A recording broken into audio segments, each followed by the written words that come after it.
Zbor zborila gospoda Rišćanska kod Bijele crkve Gračanice. Bože mili, čuda velikoga, kud se đede car Nemanje blago, 7 kula groša i dukata. Tu se desi Nemanjiću Savo, pa govori gospodi Rišćanskoj. Oj Boga vam, gospodo Rišćanska, ne govorte o mom roditelju, ne govorte, ne griješte duše, nije babo raskovao blago, već je babo potrošio blago na 3 slavna srpska manastira.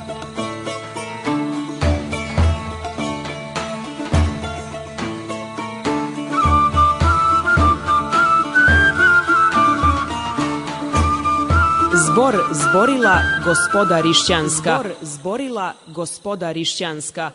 Pomaže Bog, poštovani slušaoci Radija Slovo Ljubve, sledi emisija Zbor zborila gospoda Hrišćanska. Sa blagoslovom njegove svetosti patrijarha srpskog gospodina Irineja, njegovo preosveštenstvo gospodin Irinej, episkop mitropolija australijsko-novozelandske, novoizabrani episkop istočnoamerički, uznao je molitve povodom slave Centra za istraživanje pravoslavnog monarhizma Svetog cara Konstantina i carice Jelene 3. juna ove godine u crkvi Svetog Luke u Košutnjaku. Vladika Irinej je duhovni pokrovitelj ove institucije, odlikovane 2013. godine ordenom Svetog cara Konstantina od strane Svetog arhijerejskog sinoda Srpske pravoslavne crkve. Posle molitvenog obreda predstavljena je knjiga svetog sveštenomučenika Jovana Vostorgova Šta je monarhija, koja se nedavno pojavila u izdanju centra. Uvodnu reč uputio je direktor centra đakon Nenad Jovanović, a potom su govorili otac Nemanja Mrđenović iz Sidneja, doskorašnji predsjednik centra, i episkop Irinej Dobrijević,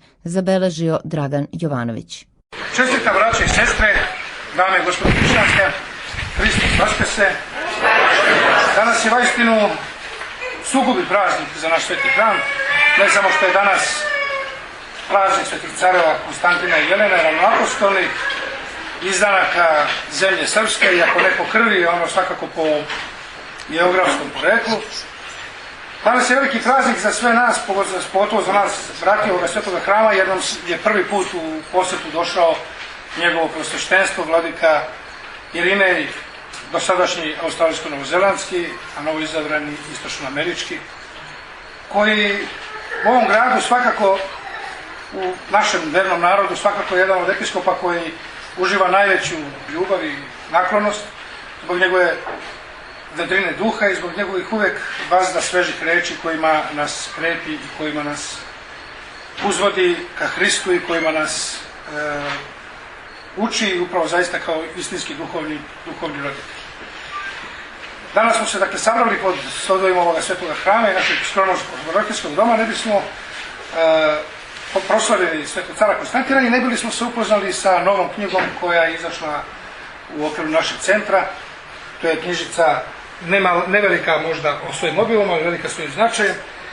Šta je monarhija sveštenomučenika Jovana Vostorgova, koja je izašla pre 100 godina, a koja je i danas jednako sveža i friška kao i onoga dana kada je napisana. Ona je za nas posebno važna i zbog toga što je to njen prvi prevod na srpski jezik. Da ne bih ja od svoje nevelike pameti previše oduzimao vremena govornicima koji su za danas predviđeni, prepustio bih reč ocu Nemanji Mrđenoviću, parohu iz Sidneja, dosadašnjem predsjedniku direktoru Centra za istraživanje pravoslavnog monarhizma, koji će nas upoznati sa ovim delom, a potom željno iščekujemo i reči našeg duhovnog roditelja vladike Irineja.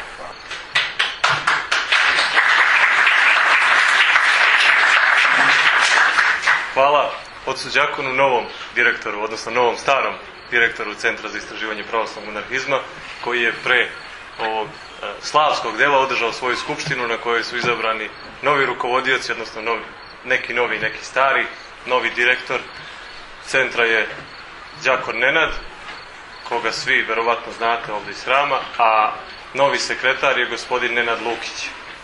Hvala ocu Bošku Marinku, dosadašnjem sekretaru, i svima članovima i saradnicima centra koji su do sada se trudili, radili i koji će i od sada da nastave da rade i da se trude pod rukovodstvom novo izabranih, a dobro poznatih i izuzetno plodonosnih trudbenika.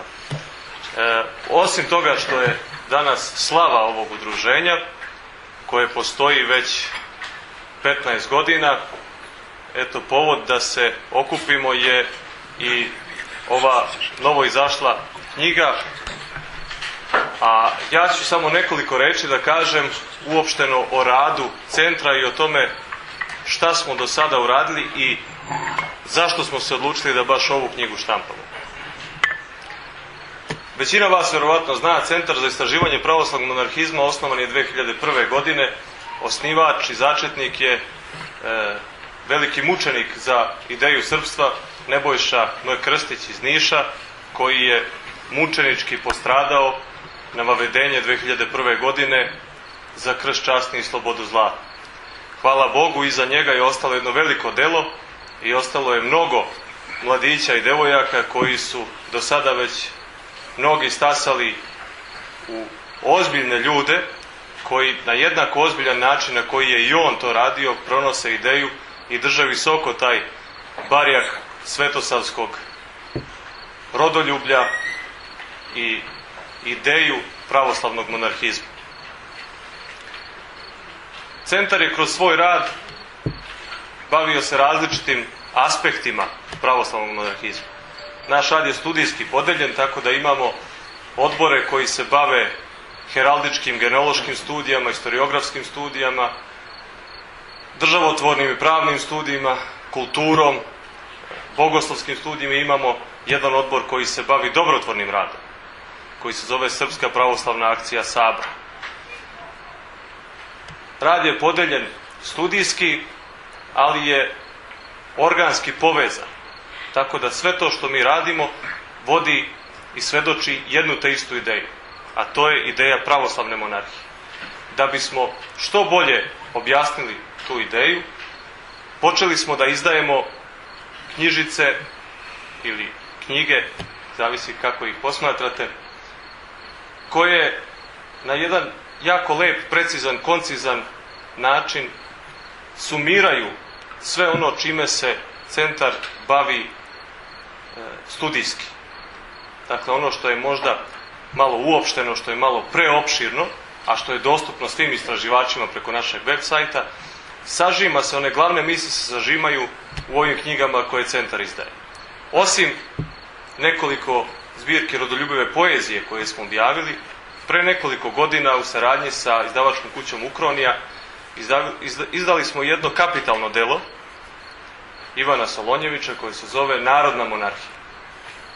I već ta narodna monarhija otprilike samim svojim naslovom naginje ka suštini problema kada govorimo o monarhiji kod Srba. Posle toga usledila je jedna studija Kristeja Narasa, Crkva u postkomunističkoj Evropi, kojom smo začeli jednu seriju koja se zove Organska misao, koja je ključ razumevanja pravoslavnog monarhizma. Ne knjižica, nego dakle organska misao. A knjižica je tu samo, odnosno ta studija je samo jedan delić toga. Posle toga imali smo tu sreću i čast da izdamo prvi prevod knjige svetoga Filareta Moskovskog Pravoslavna monarhija. To je naš slobodni prevod, naš naslov njegovog originalnog dela koje je objavljeno sredinom 19. veka, koje se zvalo Prava i dužnosti carskih podanika. Treća knjiga u ovoj seriji je ova koju vam danas predstavljamo i ona se zove Šta je monarhija? Mi vrlo često govorimo o monarhiji, posebno u krugovima crkve, makar srpske crkve. Međutim, naši govori o monarhiji vrlo često se svode na šminku. Govorimo o njoj površno, jer je društvo u kome živimo površno i ne dozvoljava nam da dublje analiziramo bilo koju misao kojom se bavimo. Posebno ako te misli vode ka nekim ozbiljnim stvarima, kao što su crkva, kao što je državotvorno uređenje jednog naroda. Tu se od nas očekuje da budemo poslušni i površni. Suština našeg rada je upravo to, da pobedimo taj tok koji nas vodi ka površnosti i koji nas odvodi od suštine problema. Sveštenomučenik Jovan Vostorgov je jedno sirotinsko svešteničko dete, rođen u jednoj ruskoj stanici. Znači, nije čak ni selo.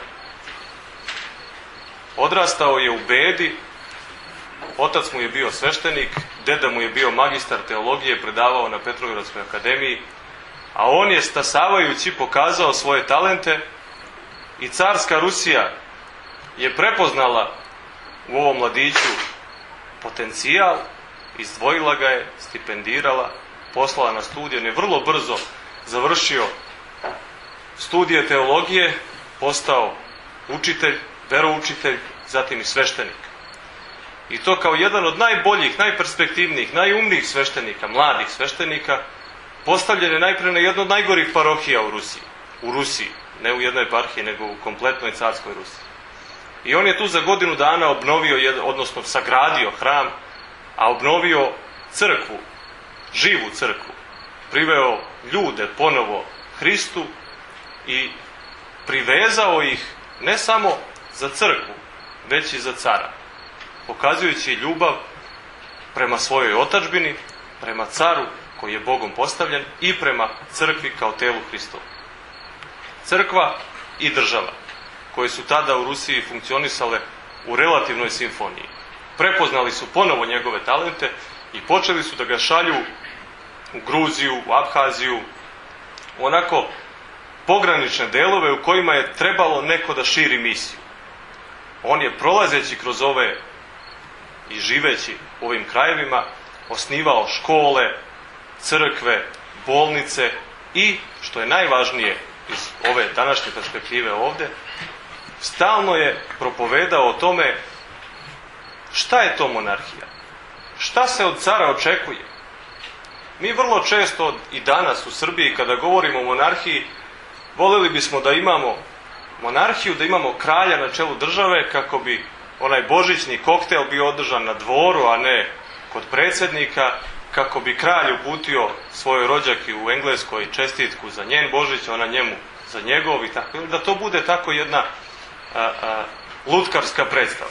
Međutim, ono što mi očekujemo od monarhije, to je da kralj u državi ne bude ni tiranin, ni lutka. Da kralj bude domaćin, da bude otac svom narodu, da skine sa patrijarha težinu toga da ujedinjuje sve Srbe svuda, da bude Srbima i etnarh. Mi nemamo potrebe za tim više, mi više nismo pod turskom okupacijom. Nama je sasvim dovoljno da patrijarh bude patrijarh, ali samo pod uslovom da kralj bude domaćin države. Ne može jedan predsjednik koji je podstanar u dvoru na određeno vreme, ne može nikada da predstavi interese naroda svojim ili partijskim interesima koji su ga tu doveli. Kralj je taj koji to može. Kralj se ne bira na izborima. Kralj se rađa i vaspitava. Ako kralj ne valja, to je samo pokazatelj koliko narod valja. Jer je narod taj koji vaspitava i podiže kralja. Ne može otac ili majka ili oboje roditelja da se žale na svoje dete kako je to raspušteno. Ako je dete raspušteno, ono je raspušteno zbog toga što ga roditelji nisu vaspitavali na pravilan način. Kako će to dete sutra biti roditelj? Od toga zavisi, na istim tom principu počiva i to kakav će kralj biti domaćin u državi. Da li će biti tiranin, da li će biti lutka. To zavisi od toga šta mi od njega želimo i na koji način ga mi vaspitavamo za to što on jeste. Sveštenomučenik Jovan Vostorgov je o tome vatreno propovedao. Svuda gde je bio. Nakon godina njegove karijere po, da kažemo, bez ikakvog ni podaštavanja, po nekim zabitima, na kraju je pozvan u Moskvu i služio je u Moskvi. Ali je došao u Moskvu u vreme kada su već crveni bili na vidiku i kada su polako svi počeli da se povlače sa fronta monarhizma i sa fronta čuvanja carskog samodržavlja. On je tada tek preuzeo barjak. On je bio saradnik mnogih monarhističkih udruženja u Rusiji. Bio je prijatelj sa svetim Jovanom Kronštatskim. Međutim, 1912. godine on se povukao iz svih monarhističkih udruženja u Rusiji iz prostog razloga što je smatrao da su sva ta udruženja postala politička udruženja. I to je odličan primjer zašto se mi, kao udruženje koje je registrovano pred ovom državom da se bavi nekim društvenim radom, nije i ne smatra sebe i ne uzima za političko udruženje. I mi ne želimo da se bavimo politikom. Ima ko će se time baviti. Ovo je nešto drugo. Monarhija nije stvar politike, već stvar kulture, stvar načela.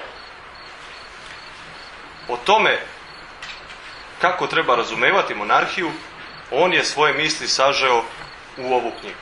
Knjiga je nastala tako što je pre njega jedan čuveni ruski mislac Lav Tihomirov objavio 4-tomno delo Monarhija, odnosno monarhistička državnost. Ta knjiga je također prevedena na srpski jezik pre 5-6 godina u izdanju Ukronije, ali je ona ogromna, glomazna, napisana pravničkim, prilično suvoparnim jezikom. To je tada sveštenik Jovan lepo primetio i rekao, ovo je izuzetno delo, jako značajno, ostaće zabeleženo u istoriji ruske misli. Međutim, ono je bezvredno za naš narod. Šta će narod iz toga da izvuče? Pre svega, narod ne može da si priušti da si kupi tu knjigu. Onaj ko kupi nema vremena da je čita. Onaj ko ima vremena da je čita ne može sve iz nje dobro da razume. Potrebno je to svesti na jedan manji nivo. Mi imamo slične probleme danas. Kad neko napiše tako lepu i veliku studiju, imamo problem da to ljudi razumeju, pa onda kažu daj nam nešto skrati, stavi na internet. Nek se vidi na Facebook. Ako nije tamo, ne postoji. Ljudi nisu vidjeli. Možemo mi da idemo na to da se sami proslavljamo. Da izdajemo lepe, tvrdo ukoričene knjige, da ih naslažemo na polici, da budu onako podeblje. Međutim, šta smo time postigli? Želim sebe da proslavim, želim da se pokažem u nekim uskim krugovima u kojima to samo meni nešto znači. Ili želim konkretne rezultate. Želim da vidim da se u narodu o tome razgovara, da narod razmišlja o tome, da se pita, kao čovjek koji sedne kući navečer u svojoj kući i razmišlja šta ću sutra, kako će sutra moja porodica, gdje će moja porodica biti za 5, gdje za 10, gdje za 15 godina. Želimo da vidimo da se ljudi u nekom momentu pitaju šta će biti s mojom državom, jer od toga uveliko zavisi šta će biti s mojom porodicom. Jovan je te stvari sažeo u ovu knjigu i ključnu stvar na koju je sveo misli je princip. Monarhija nije stvar politike i oblika vlasti, već principa vlasti, principa autoriteta. Imamo dve vrste vršenja vlasti, dva izvora vlasti. To su sila i nasleđe. U demokratiji, uzmimo čak i srpsku za primjer, nosilac suvereniteta je narod, sam od sebe. I to kakav narod? U Svetom pismu, odakle crpimo ove izraze, srećemo 3 reči za narod. Demos, etnos i laos. Demos, odakle dolazi demokratija, nije običan narod. On se pominje samo na nekoliko mjesta gdje se govori o obezboženom narodu. To je narod koji nije odgovoran Bogu, niti je odgovoran bilo kome drugom. U demokratiji ja sam moj Bog i ja sam moj svet. I svako od nas tako za sebe. Čovek, centar sveta. U drugim oblicima državnosti, poput, na primjer, teokratije, nije više pojedinac centar sveta. Ali i teokratija će vrlo brzo da bude korumpirana. Zato nam ne treba teška filozofija, dovoljno da se okrenemo iza sebe. Koja teokratija je ostala nekorumpirana? Nema tog primjera u istoriji. I monarhija može da se korumpira vrlo lako, ako joj izvrnemo smisao. Ako zaboravimo da ona počiva na onom principu arhi. Kada govorimo, dakle, o vlasti, sjetimo se samo 2 titule Gospoda Isusa Hrista. On je arhijerej i pantokrator. Arhi i kratos. To su dva principa kojima se može vladati.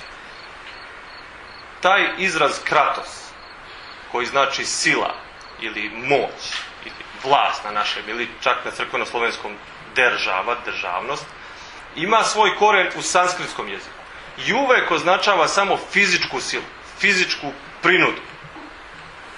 A princip arhi je teološki izraz, pravoslavni izraz, koji govori o načelu. Bog Otac je izvor i načelo postojanja i Svete Trojice. I kao što ima domaćin, kao što ima izvor, čak i u toj teološkoj sferi, tako ima i na zemlji. Jer je čovjek biće koje svojom prirodom teži ka tome da odslikava ono što je Gospod u njemu zacrtao. Zato što je podobije Gospodnje deo njegove prirode. Monarhija, dakle, nije stvar politike. Hoćemo mi sad da glasamo za kralja, pa će nam biti lepše zato što lepša je himna ili ne znam. Imamo, eto, čovjeka koji možda se šeta po svetu, ima rođake na raznim dvorovima i tako dalje. Kakva je to monarhija? Kakav je to princip? Čime smo olakšali ili ulepšali svoj život na taj način? Monarhija nije apstraktna stvar. Nama ne treba šminkanje mrtvaca. Sve ono što imamo dobro u republičkim uređenjima, u Srbiji, u bilo kojoj drugoj republici, je ostatak monarhije.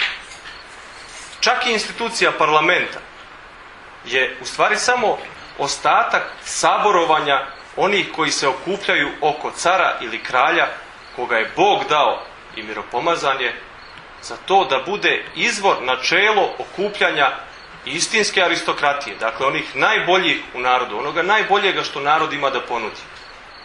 Primjer toga je sveštenomučenik Jovan. Dakle, pomenuo sam, od jednog sirotinskog deteta iz neke zabiti za koju ne car, nego ni njegov episkop nije znao ni kako se zove ni gde se nalazi, on, čovjek, dolazi do toga da drži propovedi u moskovskim najvećim hramovima i da car dolazi da ga sluša, da dolazi čitav narod. Pogledajmo primjer kod nas svetog vladike Nikolaja i mnogih drugih, ali evo, on je najsvetliji, najveći. Kad bi ti ljudi uspeli da postanu to što jesu, da ih nije ono dobro što je ostalo i u toj i takvoj korumpiranoj monarhiji iznedrilo, prepoznalo, sačuvalo i razvilo. Kada Jovan govori o monarhiji, njega se ne tiče uopšte ko je levi, ko je desni, ko je za koga, ko je crveni, ko je beli, ko je za ovu ili za onu struju u parlamentu. Ono što on želi da vidi, to je da je car, ili u našem slučaju kralj, domaćin. I da se odnosi domaćinski, da je on potpuna, puna i odgovorna ličnost pred Gospodom Bogom. I da tako, odnoseći se prema Bogu i prema svom narodu, vidi sebe kao slugu koji želi da bude prvi, mora da bude posljednji. Car mora da razume da je sluga Božji i sluga svog naroda, ali ne sluga u smislu u kom je predsjednik naš sluga. Predsjednik je nama dužan to što je na tom mjestu, jer smo mi za njega glasali. Oni koji u toj državi žive, izašli su na izbor ili nisu, svejedno, uglavnom svoje izborno pravo su iskoristili na taj način da na određeno mjesto postave određenog čovjeka koji se njima sviđa ili ne sviđa. I jedini razlog, jedini način na koji on crpi i vrši svoju vlast je taj što njegov suverenitet, njegova vlast počiva u tom aktu naroda koji ga izabrao. Car to ne, kralj to ne. On nije narodu dužan ništa. Kralj kad se rodi, on dobije sve ono moguće ordenje koje možda dobije, jer ga je zaslužio samim tim što se rodio tu. A sad, ostatak svog života treba da provede tako što će sve to da opravda. Sve to što mu je odmah zakačeno, ima da opravda kasnije. Jer on treba da razume da to što služi narodu i to kako služi narodu će ocenjivati sam Gospod. Ako car ili kralj nije vernik, teško se tom narodu. Ako otac u porodici nije vernik, teško toj porodici. Kada uspostavimo tu vertikalu, Bog, kralj, domaćin, onda možemo da očekujemo da jedno društvo počne da razumeva i počne da se kreće ka organskom uređenju. Znači, to je uređenje društva u kome ne postoje sukobi staleža, već saradnja staleža. Znači, želimo da vidimo da se oko kralja, oko cara okuplja ono najbolje što ovaj narod ima da ponudi u svakom staležu. Da najbolji sveštenici, najbolji episkopi, najbolji advokati, najbolji slikari, umetnici, najbolje što svaki Bogom dani i od naroda proizvedeni stalež može da ponudi, da se okupi oko njega kao oca i da rade svi zajedno na dobrobit svih. Jer ne može ruka da kaže nisam telo zato što nisam noga. Sveti apostol Pavle lepo o tome govori, poslanici Korinćani. A je upravo iz tog njegovog načela o crkvi kao telu Hristovom crpi se pravoslavna ideja monarhije. I zbog toga mi imamo na našoj zastavi sada, čini mi se da smo mi i igrom slučaja Albanci jedini koji su ostavili dvoglavog orla. I Rusi na zvanično, tako. Koja upravo predstavlja dve glave vlasti. Duhovne vlasti i svetovne vlasti. Te dve glave na dvoglavom orlu predstavljaju simfoniju ili saglasje duhovne i državne vlasti, koja kada tako funkcioniše obezbeđuje narodu da živi u društvu koje mu pruža mogućnost da postane najbolja ličnost kakva može da bude, da iskoristi sve svoje potencijale na najbolji, najpotpuniji način.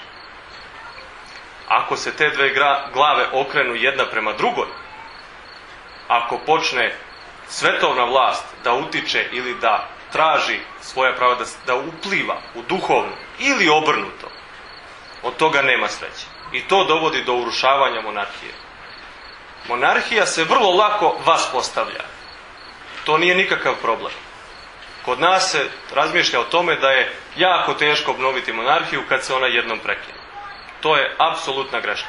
Sve što treba je da se uspostavi ponovo taj balans. Znači da svetovna i duhovna vlast žive u saglasju, u simfoniji. Ta simfonija može da se nasluti već i dok nemamo carsku vlast. Imamo primjer Rusije. Imamo primjer poboljšanja tih odnosa i u našem društvu u nekim prethodnih 30 godina. A naravno i pogoršanja. Kako će to da bude na kraju? Kako će to sve da se završi? I kada će da se završi? To zavisi od svih nas. Ne postoji jedno udruženje ili jedna institucija koja o tome odlučuje. Nego svi mi. Kada je pre nekoliko godina Vladimir Putin posjetio Australiju, onda je prota Mihajlo Protopopov, koji je jedan ugledni ruski sveštenik u Australiji i pisac predgovora za ovu knjigu o Svetom Filaretu Moskovskom, imao priliku da se sa njim sastane i da mu postavi pitanje kada će se obnoviti monarhija u Rusiji. I onda je Putin na to odgovorio kada narod to zasluži.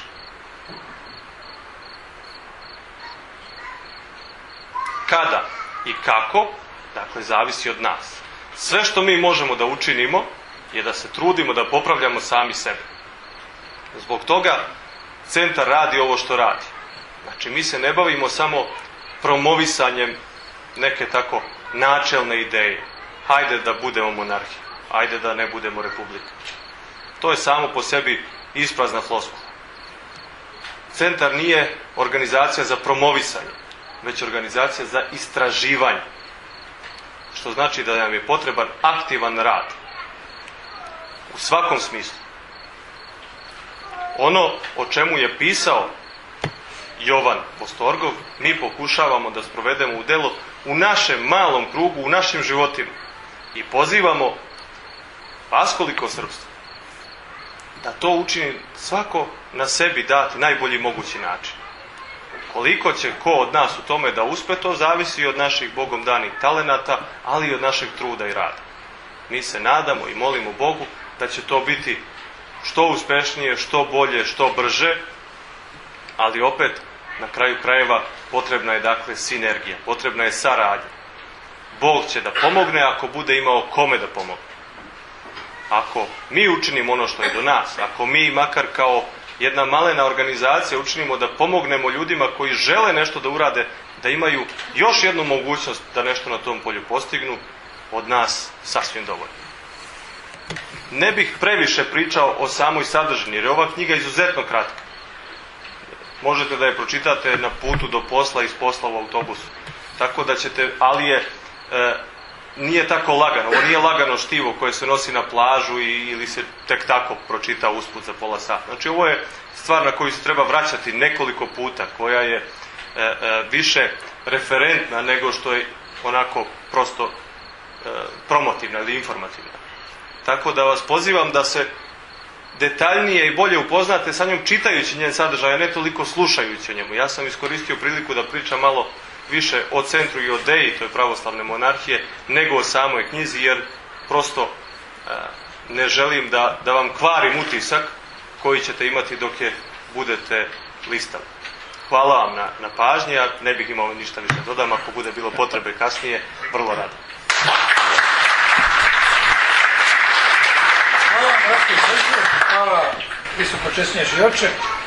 Upravo tragu ovih ideja koje je posvjedočio i malo čas spomenuti veliki Ivan Solonjević, koji monarhiju naziva diktaturom savesti. Nalazio se i naš veliki vladika Danijelo Krstić-Budinski, koji kao da je slušao ovaj razgovor protoreja, protopopova, malo čas citirani u Australiji, kada je rekao da je podnožje tronu kraljevskom čestit narod hrišćanski. Na tom poslu prevashodno se nalazi naš episkopat, predvođen njegovom svetošću, i kao jednom od njegovih čelnih saradnika i glavnih njegovih pomagača na njivi Gospodnjoj, naš ovdje prisutni vladika Irini koji će nam se sada obratiti. Izvolite, naše poslušanje. Hvala, časni oče đakone, hvala ocu Nemanji na ovo izlaganje. Nakon ovog izlaganja najlakše bi mi bilo da kažem amin, da, slažem se i gotovo, laku noć, hvala vam. Međutim, ono što me fascinira s ovom knjigom koju je napisao sveštenomučenik Jovan, upravo jeste u tome što on iznosi, kao što reče otac Nemanja, načalova, i ne samo u oblasti teorije, nego i kao praksis, teorija i praksis. To su dva krila koje su preko potrebne da bi nešto zaživjelo i uzletilo. I između ostalog, živećih ovih 10 prošlih godina u Australiji, imao sam priliku, kao što i otac Nemanja i dalje ima, da živim u oblasti jedne monarhije i da nam njeno veličanstvo Elizabeta II. Bude kraljica, monarh. Pozvan sam 2 puta da održim predavanja, prvo u časti njenog dugogodišnjeg staža kao monarh britanske vlade, jer nijedna kraljica, nijedan kralj nije služio toliko dugo kao što je ona, a zatim da imam priliku i da govorim povodom njenog 90. rođendana, i to u veoma otmenom melburnskom klubu. Tu su bili guverneri država, istaknute ličnosti u životu australijskog naroda i australijske države. Ja sam im rekao da ću im se obratiti kao pravoslavni episkop, kao neko koji je, kao i svi sveštenoslужitelji u pravoslavlju, izučavao pravoslavnu teologiju i da vidim na koji način se pravoslavni monarhizam razlikuje od ostalih monarhizma u svetu, i da vidim kako i na koji način, za mene je veliki izazov bio, ali vrlo lako sam mogao da se odazovem tom izazovu, kako kraljica Elizabeta u okviru svog života i njenog vladanja ispunjava aspekte pravoslavnog monarhizma.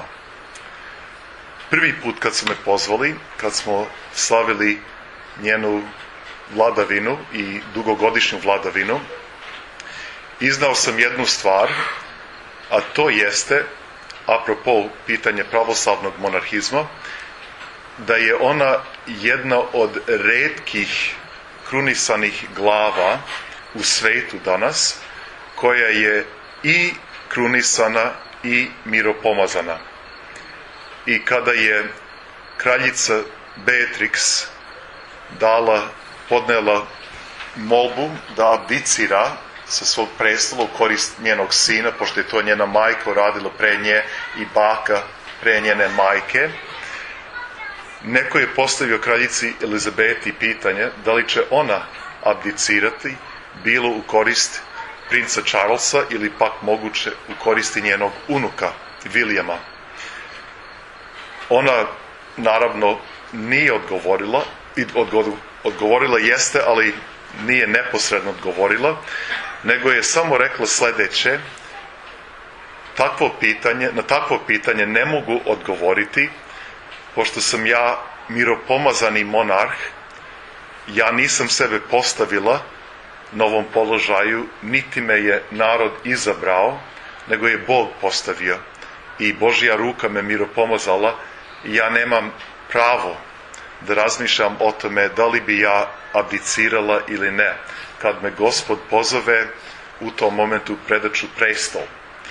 Zato je bilo kraljici Beatrixu jako lako da abdicira, pošto ona niti je krunisana, niti je miropomazana. Samo je položila zakletvu i predala je prestol njenome sinu.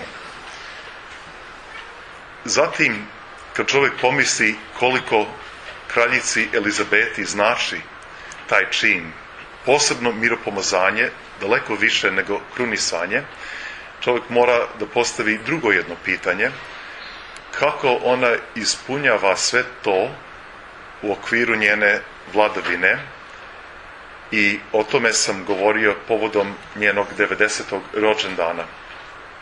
Žena je neverovatna.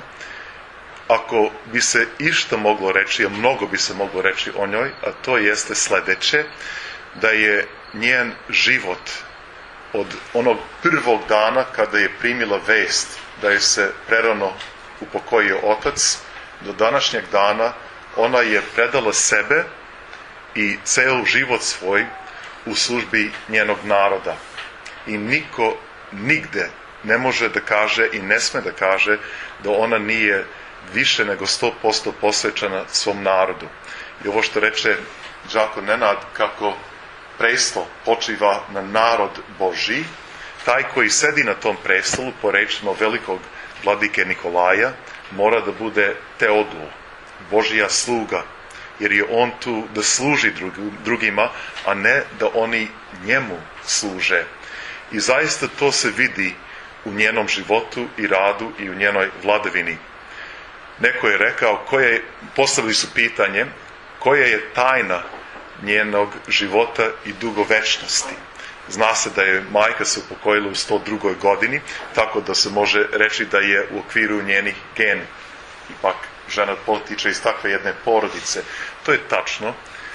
Ona bi rekla sama za sebe da pored toga porodica je jako bitna, jer ona ne može zamisliti sebe i svoju službu bez svoje porodice, počevši od njenog supruga, princa Filipa. Kao što znate, on je bio grčki princ i on je tu zaista njen životni saputnik. Tu je pored nje i tu se vidi da vlada iskrena, istinska ljubav između njih, i na osnovu te njihove međusobne ljubavi ona može da prenese tu brigu, negu i ljubav na svoj narod. Zatim rečeno je da ona retko kad voli da sedne, i ona i suprug njen najčešće stoje.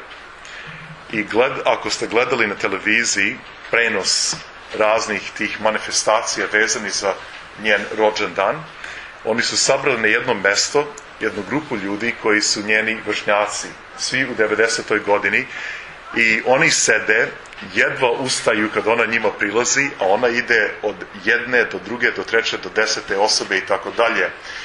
I to se vidi, nije samo to što stoji kao fizički gest da je važan, a i to jeste deo toga, međutim, to je znak njenog služenja tom narodu. Ona je tu da stoji i da bude njihov posrednik. Sve ono dobro što je ona primila od njene porodice, od države i najviše od samoga Gospoda, ona prenosi tom narodu. Zato, na primjer, mi koji smo sveštenoslужitelji, kada služimo, nikada ne sednemo da bismo služili, nego stojeći služimo kao posrednici između naroda i Boga, ali ne posrednici koji mogu da izbrišu onaj narod, nego zajedno sa tim narodom u savršenoj jednoj sinergiji.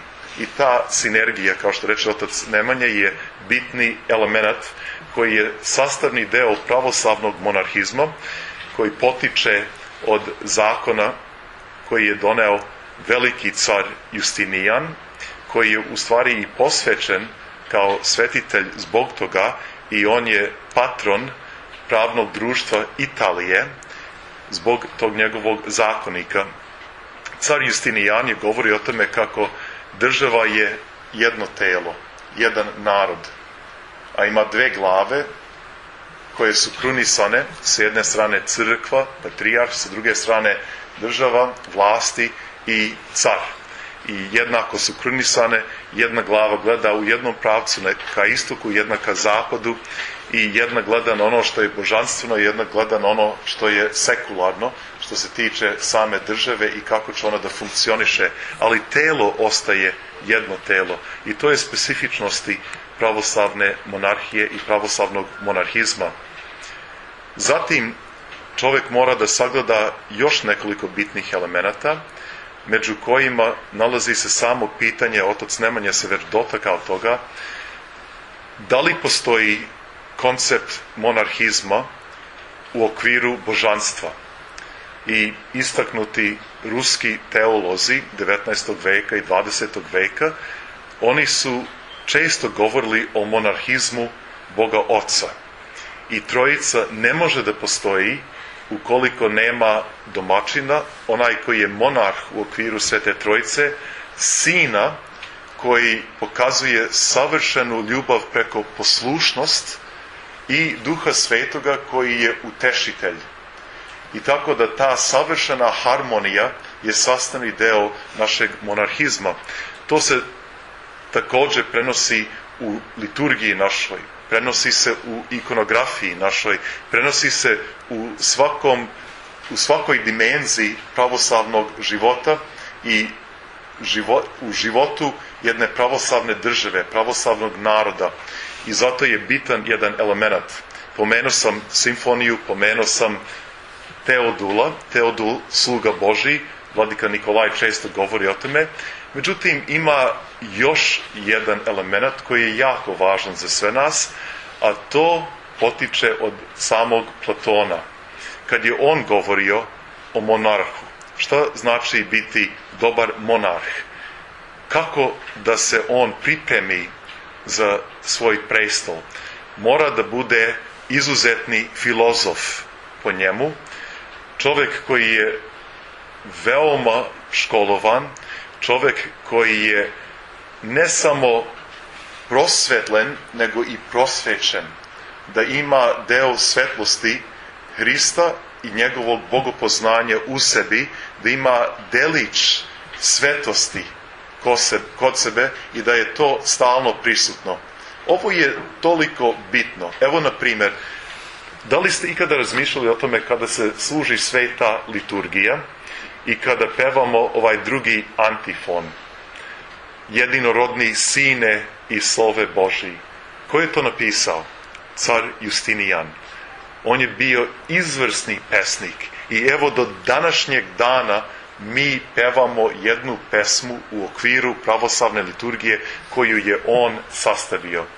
Kakvi su bili carevi Vizantije, pa kakav je bio i naš kralj Petar I, kada čovjek pomisli, svi smo pomenuli vladiku Nikolaja, kako je Nikolaj postao to što jeste, jer je kralj Petar tražio od Pašića i od drugih koji su najistaknutiji studenti u svim mogućim oblastima školstva, nađite ih i da ih šaljemo u inostranstvo, da za njih privolimo najbolju edukaciju da bi se oni mogli vratiti u ovu zemlju i da služe svom narodu. Samo jedan prosvetljeni monarh može da razmisli na taj način. Koji je također to učinio, nego kralj Pavle Grčki. Kada je trebao školovati njegovog sina, sadašnjeg kralja Konstantina, on je tražio da se otvori posebna jedna škola gdje će studirati njegov sin, ali ne samo privatno i odvojeno od jednog šireg društva, nego da se nađu 14 najumnijih momaka u državi koji će zajedno studirati sa njegovim sinom.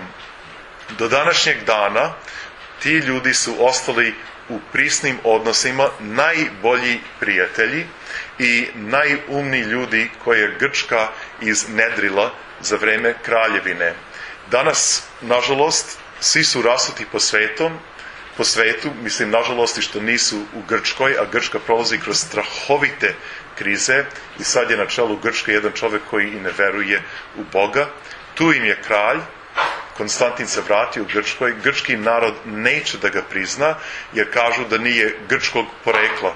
Volio bi znati u oblasti monarhije koji su monarsi od krvi svoga naroda. Mi smo Srbi bili izuzetak tome, ali evo i primjer našeg svetoga Save.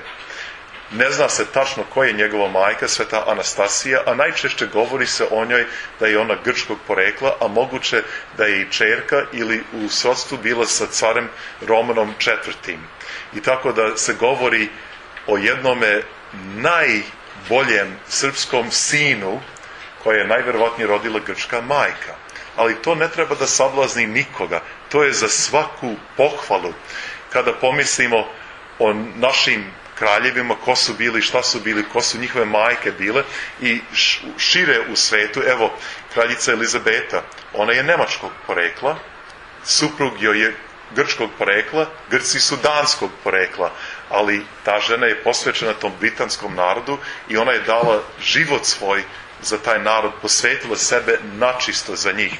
Njena majka, za koju sam pomenuo da se pokojila u 102. godini svog života, do onog posljednjeg dana ona je radila 8 sati dnevno. Imala svoje sekretare, nije odustala i putovala kad god je mogla i vidi se da je to život koji je u službi svog naroda. Sve je to jako bitno. Danas kralj Konstantin živi u Grčkoj, neće da ga prihvate, neće da ga priznaju, kažu da nije grčkog porekla, nego danskog porekla.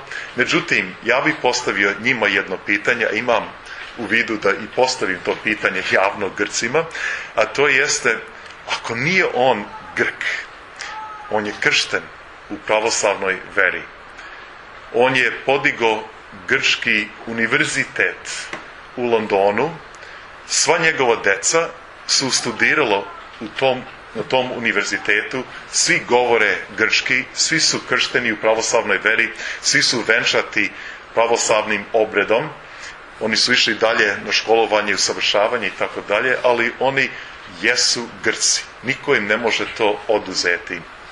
Imamo primjer da se car Simeon vratio u svojoj državi, u Bugarskoj, bio jedno vrijeme premijer države, a sada nije više monarh te države, nažalost živi tamo kralj Mihajlo. U Rumuniji također imamo istu situaciju, prestolonaslednik naš Aleksandar živi ovdje u Srbiji, ni on nije na svom prestolu.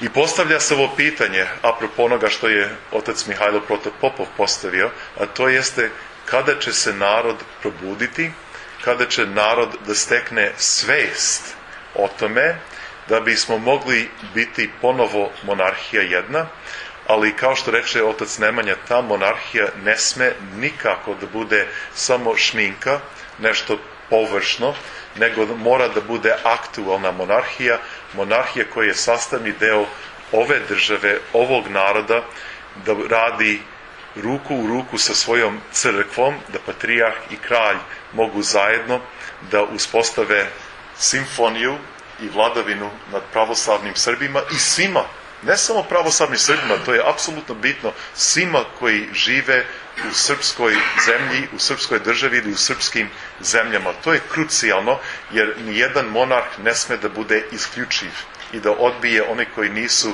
deo njegovog naroda, nego da ih prihvati i zagrli u svom očinskom zagrljaju. Na taj način ispunit će monarhizam samog Boga Oca. Također bih hteo na kraju samo da zamolim od vas, pošto će mi to biti veoma bitno u mom radu i u mom životu, a to jeste vaše svete molitve, ne samo za mene, nego i za moj narod, i da bismo mogli obnoviti onu prelepu sabornu crkvu u New Yorku koju ste videli kako gori o Vaskrsu, i treba nam, prvi proračuni su negde oko $40 miliona.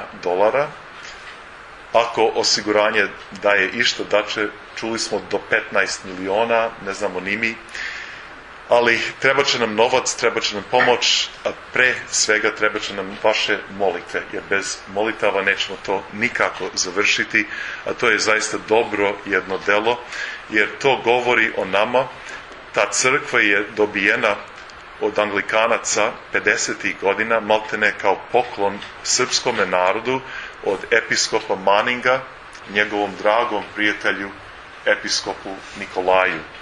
I episkop Nikolaj je ostavio takav snažan pečat na sav onaj narod pred kojima je govorio, da verovatno ste čuli sada u oktobru, na osnovu odluke nadbiskupa Canterburyskog, Justina Welbya, proslavit će se 100-godišnjica od Nikolajeve čuvene besede u katedrali Svetoga Pavla, Srbija u svetosti i u tami.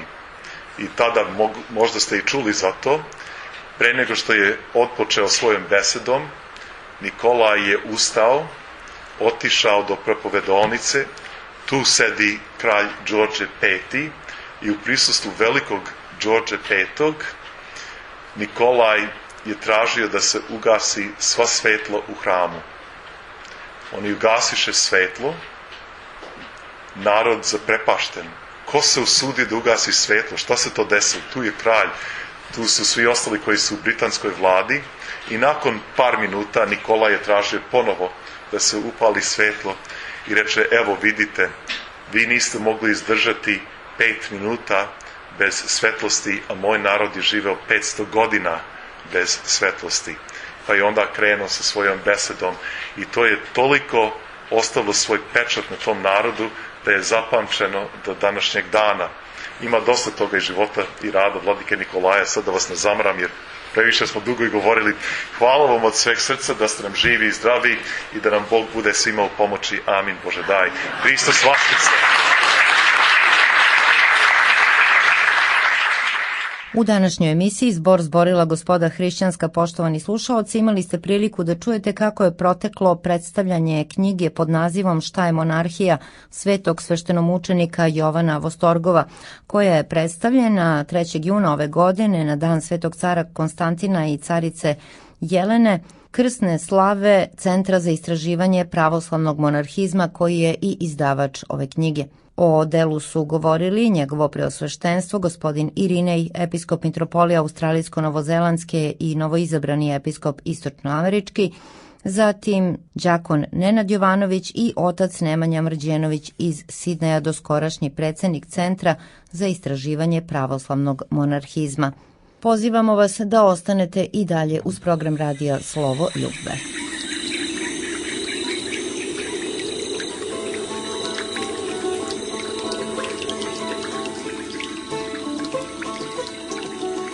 U glas viknu gospoda Rišćanska. Prosto da si Nemanjiću Savo, prosta duša tvojih roditelja, prosta duša čestito tijelo, što nosili svijetlo vam bilo, što rodili sve vam sveto bilo.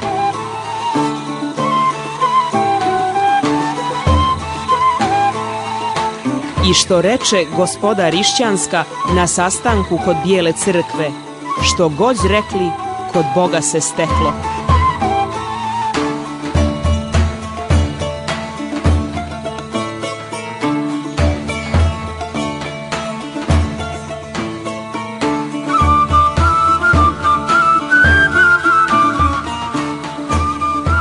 Zbor zborila gospoda Rišćanska. Zborila gospoda Rišćanska.